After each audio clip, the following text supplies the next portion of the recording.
Om Namo Bhagavate Vasudevaya. Om Namo Bhagavate Vasudevaya.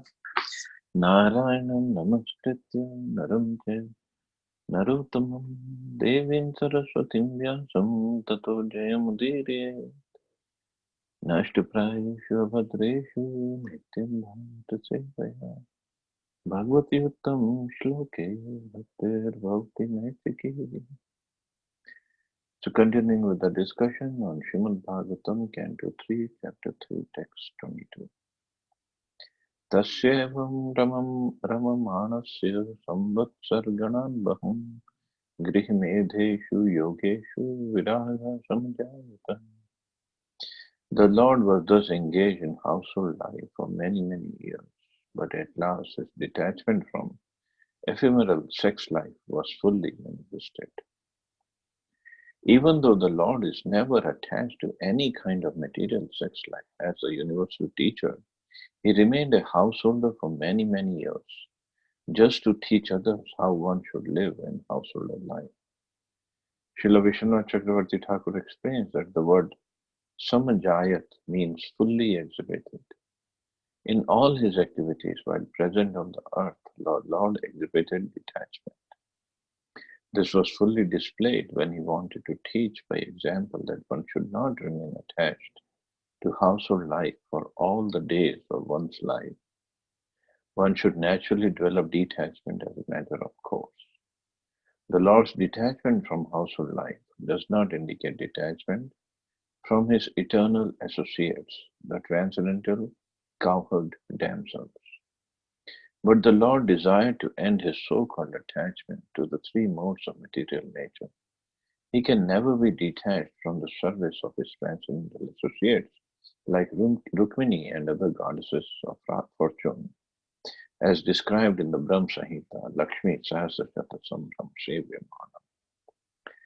So, so this was like Prabhupada said, Lord is never attached to any kind of material sex life. So this writing here that he got detached from ephemeral sex life, that just to show that how Lord set up an example, sets an example for all of us to follow who are in Grast life, that don't remain attached throughout your life to the Grihastha life. One has to start detaching himself. And this detachment, actual detachment is when we attach ourselves to service of Krishna. That is a real attachment. That is what we want. It doesn't mean if somebody gives up the family life and goes away and takes a sannyas and goes to some tirth or dham, that he will be away from the sex life. It's not, doesn't necessarily guarantee that. So the real detachment is to get attached to Krishna, to get attached to service of Krishna. And then if one is engaging his household, his family in the service of Krishna, then that's a real detachment. That's what we want. But of course, Krishna had to show from his example that one should get detached towards the end. But like Prabhupada says, his Krishna's cowherd damsels and the queens like Rukmini, they are his eternal associates. He will never get detached or go away from them. They are his eternal associates. And like so, this detachment was shown just for the material world. Spiritual world, everything goes on continuously. Uh, it's all sanatan. It's eternal. So, but here we have to learn from him. In fact, as a grihastha, when he was performing his pastimes in Dwarka, he would get up early morning in all the palaces, and then he would go sit down in meditation. In fact, meditation is what he would meditate on himself. But this was a this was an example for this was an example for all of us to follow, that we have to meditate on not on ourselves but on Krishna. So it is when it was mentioned, although his queens would not like that Krishna getting up so early in the morning and going away from the bedroom, but Krishna would still follow. He would meditate on himself, then he would perform some yajna, he would give them charity to the Brahmins in the morning, and then he would carry on with his daily duties. Text 23. Devadhineshu kameshu devadhina swayam bhuvan ko vishrambhet yogena yogeshwaram manuvrataha.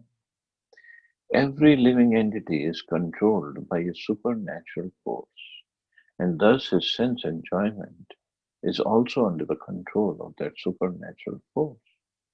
No one therefore can put his faith in Lord Krishna's transcendental sense activities, but one who has become a devotee of the Lord but by rendering devotional service. As stated in Bhagavad Gita, no one can understand the transcendental birth and activities of the Lord. The same fact is herein corroborated. No one but one who is enlightened by the devotional service of the Lord can understand the difference between the Lord's activities and those of others who are controlled by the supernatural force. So it's mentioned here that only devotees can understand the activities of the Lord, the pastimes of the Lord, and the difference between our activities and Krishna's activities.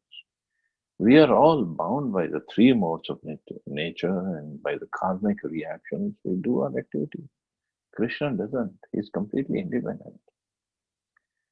The enjoyment of all animals, men and demigods within the purview of the material universe is controlled by supernatural force called the Prakriti or Devi Maya.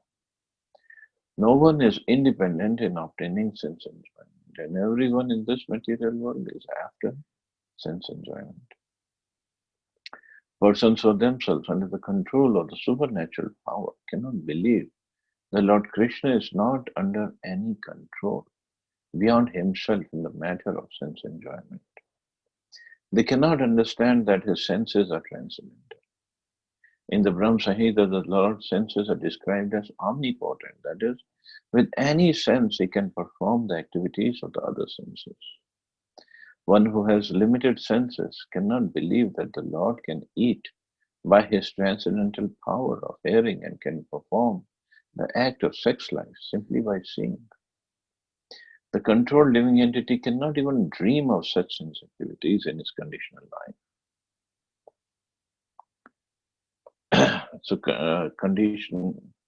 The controlled living entity cannot even dream of such sense activities in his conditional life. But simply by the activities of Bhakti Yoga, he can understand that the Lord and his activities are always transcendental. So his activities are always transcendental and his body is completely transcendental. And it is a Angani, yes, it's a Kalyantriya, just like Brahma Samhita says that. So with all his senses, he can perform the activities of all other senses. We cannot. So only a person who's little mature in Bhakti Yoga, he can understand this. But not everybody can understand. Like Prabhupada said, him eating by his power of hearing. So when we offer bhoga to him, he either he glances at it or he just hears the bhoga offering arti or the mantras. He eats. But his eating and our eating are different. His eating is he's Om Purnam Purnamadam means he's Purna means when he eats, he leaves everything as it is and still he has eaten. Our eating is different. Our eating is not like that. But we cannot compare our eating to Krishna's eating. And similarly, he can perform the act of sex life simply by seeing. Simply by seeing, he can make somebody pregnant or perform sex. Sex life is not material sex, it's transcendental sex life for him. But just imagine if we had that power. I'm very happy Krishna hasn't given us this power. If we had that power, then just imagine all the beautiful girls would be pregnant all the time because we have so much of lust in our inside. So if by looking at somebody we can have sex, that means we would be doing that 24 hours a day. So obviously Krishna doesn't give this power to the conditioned soul because he knows they're gonna misuse this power. But the great sages, they had this kind of power who were self-realized. Just like in Mahabharata, in the case of Mother Satyavati, when Parashar Muni came to see her, just by looking at her, he made her pregnant, and she was very afraid that I'm not married yet, and you're making me pregnant. What will happen? And he assured her that your chastity will remain as it is, but this is the this is what is orchestrated by the providence, and the great son born from you will be Vedvas. So great sages could do something like that, but not for any sense pleasure. They would do it as a service to the Lord.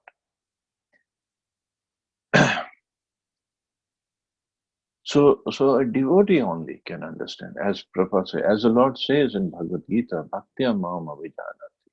One cannot know even a fraction of the activities of the Lord if he is not a pure devotee of the Lord. And even if one is a pure devotee of the Lord, he can know Krishna's activities and Krishna's pastimes only to the extent that Krishna wants him to understand, not beyond that. So even then, Krishna's mercy counts. Text 24. Puryam kadachit kridad hiryo bhirdu bhoj kumar keh kopita manya shekho bhagwan mat kovidaha. Once upon a time, great sages were made angry by the sporting activities of the princely descendants of the Yadu and the Bhoja dynasties, and thus, as desired by the Lord, the sages cursed them. So we heard of this story, and we'll read about it later on, but here some synopsis is given. The associates of the Lord who were playing the part of the princely descendants of the Yadu and Bhoja dynasties were not ordinary living entities. It's not possible that they could offend any saintly man or sage, nor could the sages who were all pure devotees of the Lord be influenced to anger by any of the sporting activities of the princes born in the holy dynasties of the Yadu or Bhoja, wherein the Lord himself appeared as a descendant. The cursing of the princes by the sages was another transcendental pastime of the Lord to make a show of anger. So here Prabhupada is clearly saying, anyone in the shloka, it was inspired by the Lord himself. So these members of Yadu and Bhoja dynasty, they couldn't have offended the sages and made them angry, and the sages couldn't have become so angry that they would curse Yadu dynasty like. But it was all arranged by the Supreme Lord. The princes were cursed in order that one may know that even the descendants of the Lord, who could never be vanquished by any act of material nature, were subjected to the reactions of anger by great devotees of the Lord. One should therefore take great care and attention not to commit an offense at the feet of a devotee of the Lord. So this story or this incident also brings to the point again and again, this is one of the themes of Bhagavatam, to not commit offenses at the lotus feet of the devotees of the Lord. Although the Yadu dynasty was invincible, nobody could defeat them, but they were vanquished by the curse of the sages. So one has to be very, very attentive, very, very careful when dealing with the devotees. Text 25. ततः कतिपयैर्मासैर्वृष्णिभोजान्दकादयः ययुप्रभासं सम्पृष्टः Rathara Deva Vimohita. A few months passed, and then, bewildered by Krishna, all the descendants of Vrishni, Bhoja, and Antak, who were incarnations of demigods, went to Prabhas, while those who were eternal devotees of the Lord did not leave but remained in Dwarka. Tatra snatva pitrin devan rishin chaiva tadambhasa tarpayatvat viprebhyo gavo bahuguna daduhu. After arriving there, all of them took bath, and with the water of this place of pilgrimage they offered their respects to the forefathers, demigods, and great sages, and thus satisfied them. They gave cows to the Brahmins in royal charity. Amongst the devotees of the Lord there are several divisions, namely Nitya Siddhas and Sadhana Siddhas. The Nitya Siddha devotees never fall down to the region of material atmosphere, even though they sometimes come onto the material plane to execute the mission of the Lord. The Sadhana Siddha devotees are chosen from the conditioned souls. Out of the sadhana devotees, there are mixed and pure devotees. The mixed devotees are sometimes enthusiastic about fruitive activities and are habituated to philosophical speculation.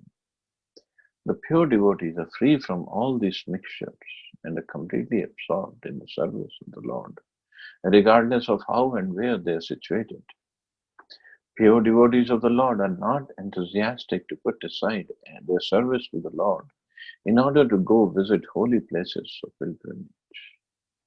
A great devotee of the Lord in modern times, Srila Narottam Das Thakur, has sung like this: to visit holy places of pilgrimage is another bewilderment of the mind, because devotional service to the Lord at any place is the last word in spiritual perfection.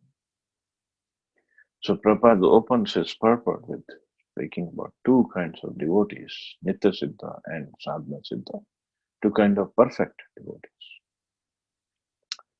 So Nitya Siddhas, they are always perfect, so they don't fall down in the material world. Sadhana Siddha are the conditioned souls who somehow come to the level of perfection through their sadhana, through their devotional service. So even in sadhanas, devotees, when they're performing sadhana, devotion service, there are two kinds, mixed and pure. So those who mix with karma and jnana in the bhakti, and then there are pure devotees whose only goal of life is to serve Krishna.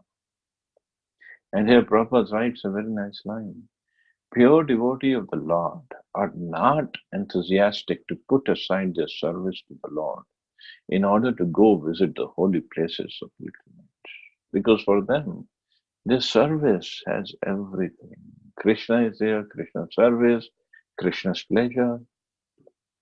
So what else they're gonna go to Tirtha for?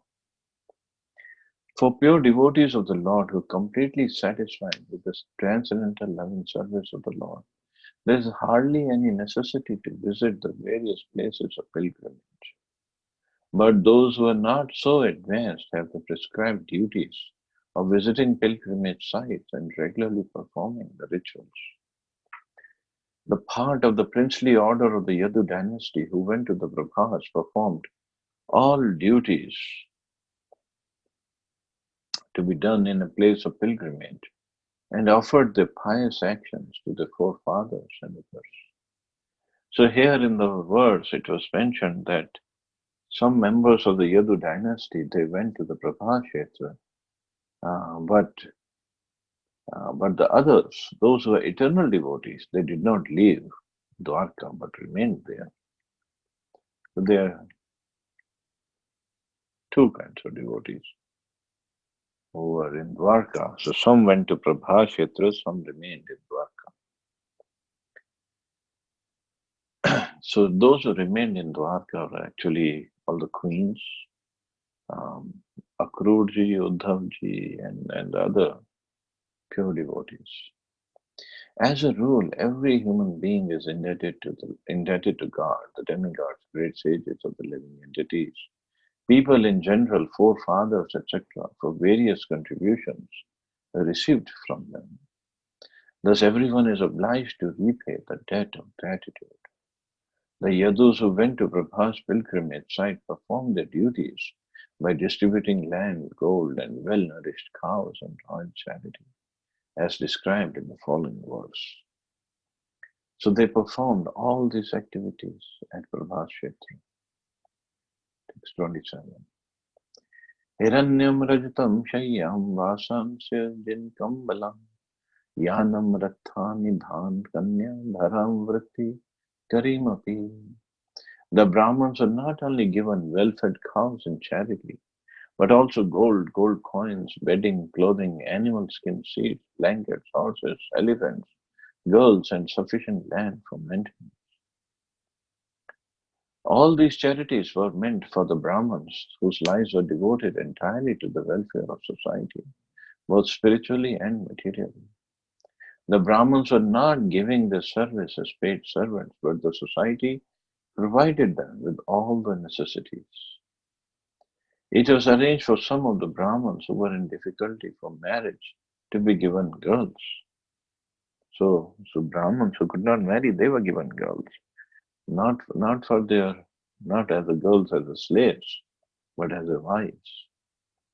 The Brahmins therefore had no economic problems. The Kshatriya kings and rich mercantile men would provide them with all that they needed, and in exchange, the Brahmins were completely devoted to the elevation of the society.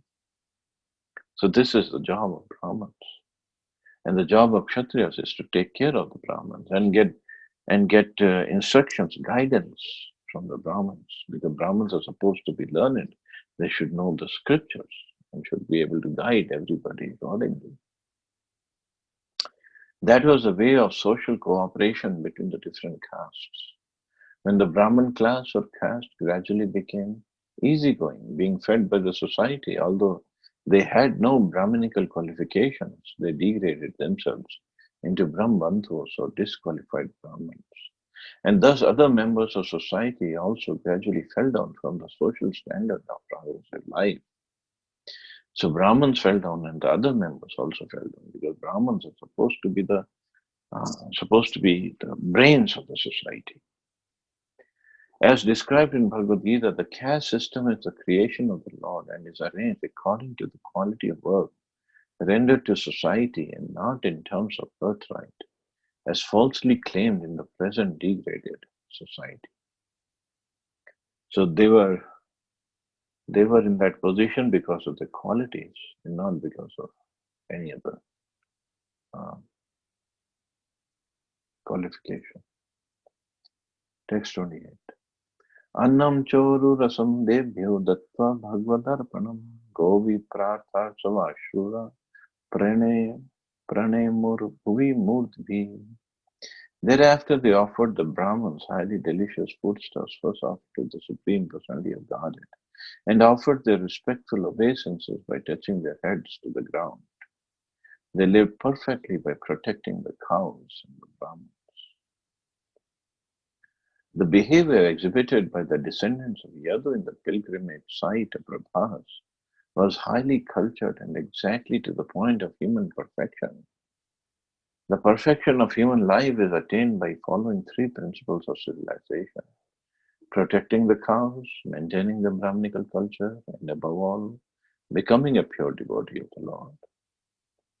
Without becoming a devotee of the Lord, one cannot perfect one's human life. The perfection of human life is to be elevated to the spiritual world where there is no birth, no death, no disease, no old age. That is the highest perfectional aim.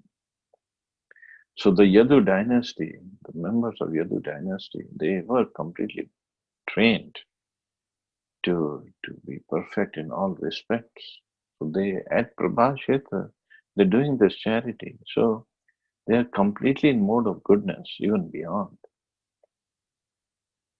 So how is it possible for them to start fighting afterwards and kill each other? So this all happened by arrangement of the Lord.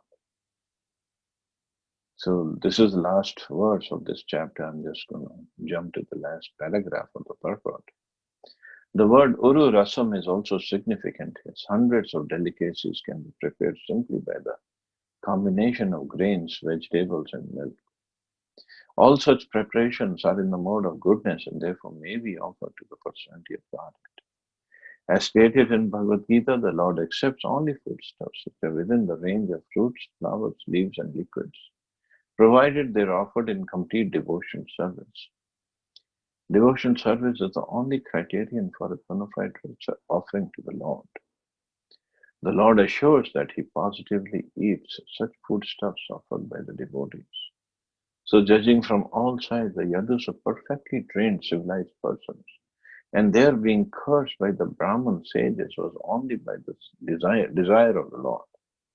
And the whole incident was a warning to all concerned that no one should behave lightly with the Brahmins and the Vaishnavas.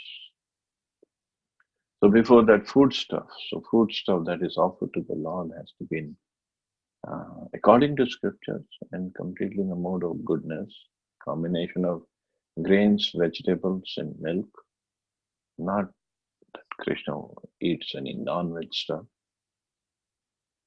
And when he doesn't eat, so we take only prasadam, so we should eat only what Krishna eats. And Prabhupada saying, the Lord assures that He positively eats such foodstuffs offered by the devotees when they offer Him with love and devotion.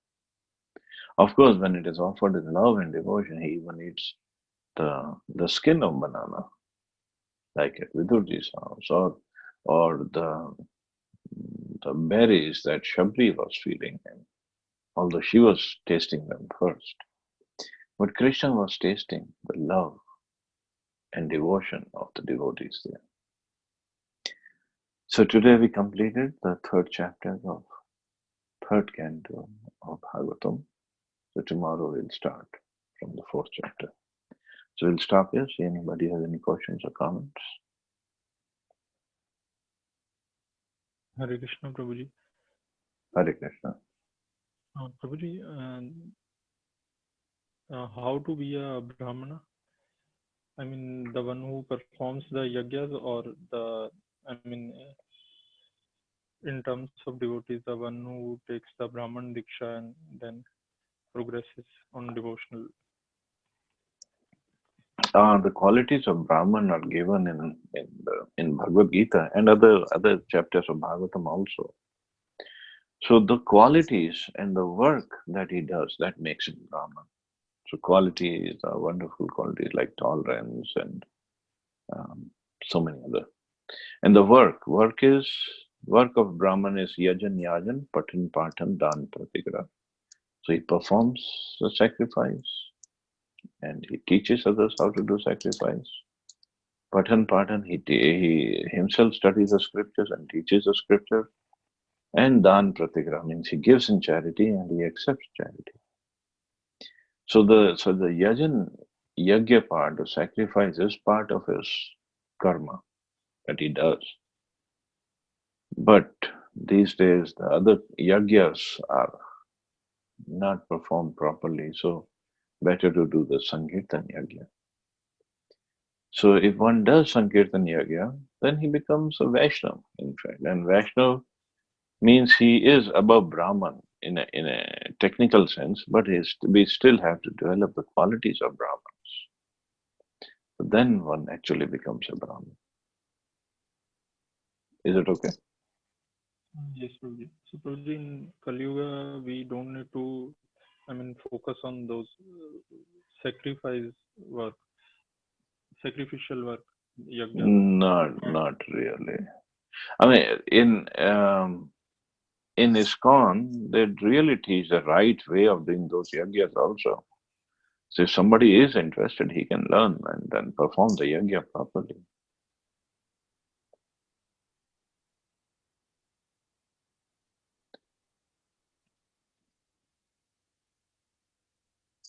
So those yagyas have to be done properly. So which, according to Vaishnava tradition in ISKCON, they teach that. So, but it's not necessary that everybody has to know how to do proper yagya. Okay. Thank you, Prabhuji. Okay. Thank you, Prabhu. Hare Krishna, Prabhuji. Hare Krishna. Prabhuji, in Patram Pushpam Phalam Tyom, where does milk fits in, Prabhuji? Because where I'm coming from is, in fact, we read just now that grains and milks to be offered to the Lord, but then naturally these days, or maybe not sure, in the earlier days as well could be, lots of cruelty is done to animals by way of milking them or taking away all the milk, and at times even not even cow milk, buffalo milk is also offered. So where does this fits in on Patram Pushpam Phalamantiyam? Uh, Maybe not in that, but since we all know Krishna loves to drink milk of the cows, eat butter and yogurt. So just because it's not mentioned there, but we have to learn the scriptures from acharyas. And if acharya said this is what we can prepare and offer, means that is okay. And regarding the milk, the quality of milk, you're talking about ahimsa and hinsa milk, this that. Yes, it is sad that people are killing the cows and still selling the milk, and when the cows are not productive, then they kill the cows. That is sad, but even more sad part is in America, where I don't know if it is still today, but earlier all the milk was mixed with fish oil, so that they used to say it has added vitamin A and D. So that the source of that was fish oil, and devotees went to Prabhupada and told Prabhupada, this milk is actually not pure. So to get the pure milk, even today in America, it's little expensive. So devotees said, now what to do? Whether we cannot afford that pure milk. So Prabhupada said, okay, just make best use of the bad bargain. So you got milk which is not pure, you just make milk products and offer it to Krishna, and that's it. Then take those products. Or just you just have your own cows, and then the devotees started the farm communities. And regarding the buffalo milk, yes, Krishna is fond of cow's milk, but have he also has buffaloes in his group in Golok Vrindavan. The buffaloes are there, so it's not the best milk, buffalo's milk, but if nothing else is available, why not take that? Is it okay? Yes, Prabhuji. Thank you. So buffalo offering buffalo milk is also okay, Prabhuji. Is it? Yeah, yeah. As Prabhupada said, you make best use of bad bargain. Now, I mean, somebody can argue even in cows, the desi cow is the best, so you should offer. Yes, one should offer the best that he can to Krishna. If whatever in his means, methods, he can.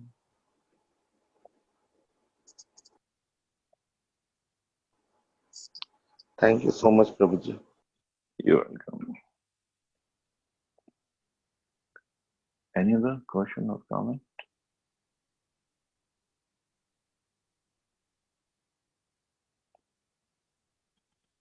So I guess we can stop here. You all have a wonderful day. Hare Krishna. Jai Shri Prabhupada. Thank you so much.